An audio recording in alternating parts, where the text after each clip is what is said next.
चलो इस क्वेश्चन को देखते हैं बच्चों। दो स्टेटमेंट दिए गए हैं।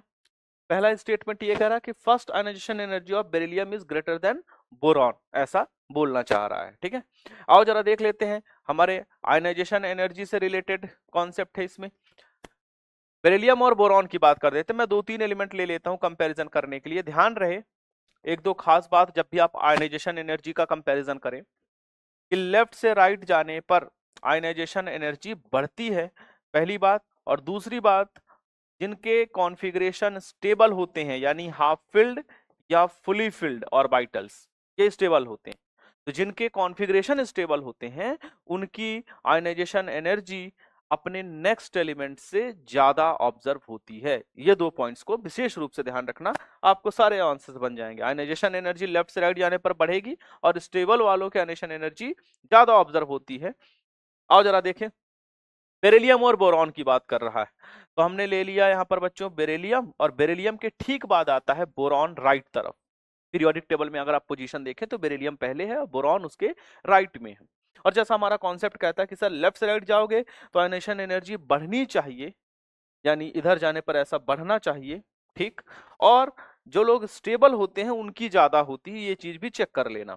तो स्टेबिलिटी की अगर हम बात करें तो बेरिलियम है बच्चों S2 और बोरॉन है S2p1। अगर आप देखो तो ये पूरी तरीके से फुली फिल्ड ऑर्बिटल है, पैक्ड है, जबकि इसके पास एक एक्स्ट्रा इलेक्ट्रॉन p में पड़ा हुआ है।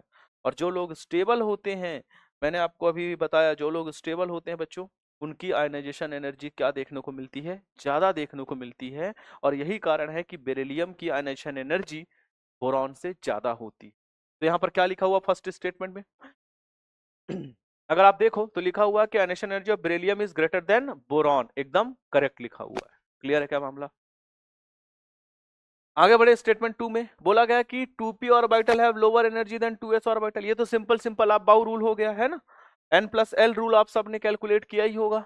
और n+l रूल या अबाउ प्रिंसिपल के हिसाब से आपसे एनर्जी ऑर्डर अगर मैं आपको बताऊं तो क्या हुआ करता था, 1s, 1s से ज्यादा क्या होता था 2s, 2s से ज्यादा 2p, 3s है ना 3p, 4s, चलता रहता है, 3d चलता रहता है।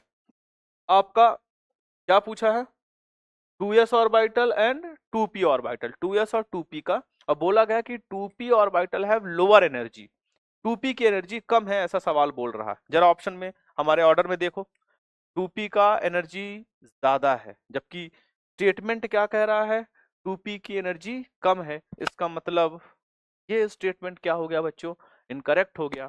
तो पहला स्टेटमेंट करेक्ट है, पहला स्टेटमेंट करेक्ट है और दूसरा स्टेटमेंट इनकरेक्ट है। सी ऑप्शन आपका करेक्ट आंसर हो जाएगा।